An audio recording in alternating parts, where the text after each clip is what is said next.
Hello everyone, welcome to cook and serve by Jharna. আজকে আমি তোমাদের জন্য একটা নতুন রেসিপি নিয়ে এসেছি, কচু পাতা দিয়ে চিংড়ি। তোমরা অনেকেই হয়তো এই রেসিপিটা অনেকবারই খেয়েছো, কিন্তু আমার মতন এইভাবে নতুন পদ্ধতিতে একবার বানিয়ে খেয়ে দেখো। সবার প্রথম আমি নিয়ে নেব একদম ছোট্ট কচি কচু পাতা। ঠিক দেখছো যেমন, এমনই একটা কচু পাতা নেব। আর এই কচু পাতার যে শিরাগুলো হয়, ঠিক এইভাবে আমরা পরিষ্কার করে নেব।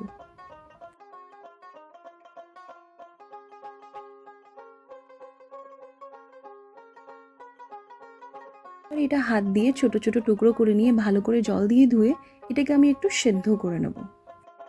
এটা আমার প্রায় সেদ্ধ হয়ে এসছে ভালো মতন। এটাকে আমি একটু ঝারিয়ে নেব। জলটাকে ফেলে দিয়ে ঠিক এইভাবে হাত দিয়ে চিপে চিপে এর জলটাকে ভালো মতো বের করে দেবো। এর মধ্যে যেন একটুও জল না থাকে। ঠিক এইভাবে ভালোভাবে এর জলটাকে নিকড়িয়ে ফেলুন। উপর থেকে একটু লেবু দিয়ে ভালোভাবে এটা মিশিয়ে নেব। লেবুটা দেওয়ার কারণ হচ্ছে গলায় যাতে না লাগে। লেবুতে ভিটামিন সি আছে আর কচু পাতাতে আয়রন, দুটো যদি একসাথে মিলিয়ে খাওয়া যায় শরীরের পক্ষে এটা কিন্তু খুবই ভালো। চলো এবার একটা মশলা তৈরি করে নিই। যেখানে আমি দু রকম সর্ষে দেবো, কালো সর্ষে একটু কম আর সাদা সর্ষেটা একটু বেশি দেবো। পোস্ত দেবো, কিছুটা নারকেল, আর ঝাল যেমন আপনি ঝাল খাবেন সেই অনুযায়ী ঝাল দেবেন। একটু জল দিয়ে নুন দেবেন অবশ্যই। সর্ষে বাটাতে নুন দিলে পরে তেতো হয় না। এইভাবে ঠিক একটা পেস্ট করে নেবেন। আমি নুন দেখাতে ভুলে গেছিলাম। এবারে একটা কড়াই গরম করে একটু বেশি পরিমাণে তেল দেবো। এই রান্নাতে একটু তেলের পরিমাণটা বেশিই লাগে।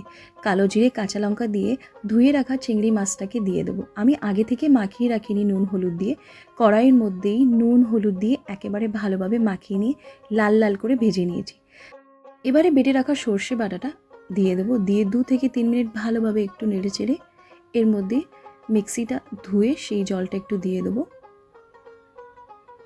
ব্যাস, এই রান্নাটা কিন্তু চটপট হয়ে যায়। যেই একটু দেখবেন তেল ছেড়ে আসছে, ব্যাস এবারে আমি ধুয়ে রাখা যে কচু পাতাটা ছিল সেই কচু পাতাটা দিয়ে দেবো। দিয়ে এটাকে ভালোভাবে আমি নেড়ে চেড়ে নেব।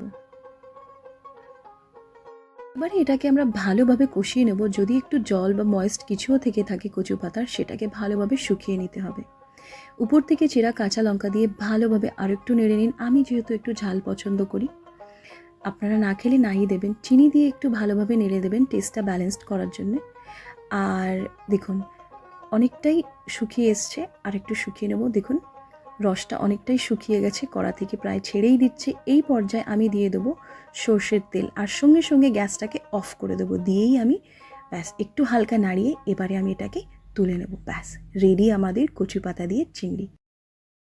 আর কি, গরম গরম ধোঁয়া ওঠা ভাতে কচু পাতা দিয়ে চিংড়ি মাছ দিয়ে উপর থেকে সর্ষের তেল দিয়ে ব্যাস ভাত মাখিয়ে পেট ভরে এক থালা ভাত খেয়ে নাও।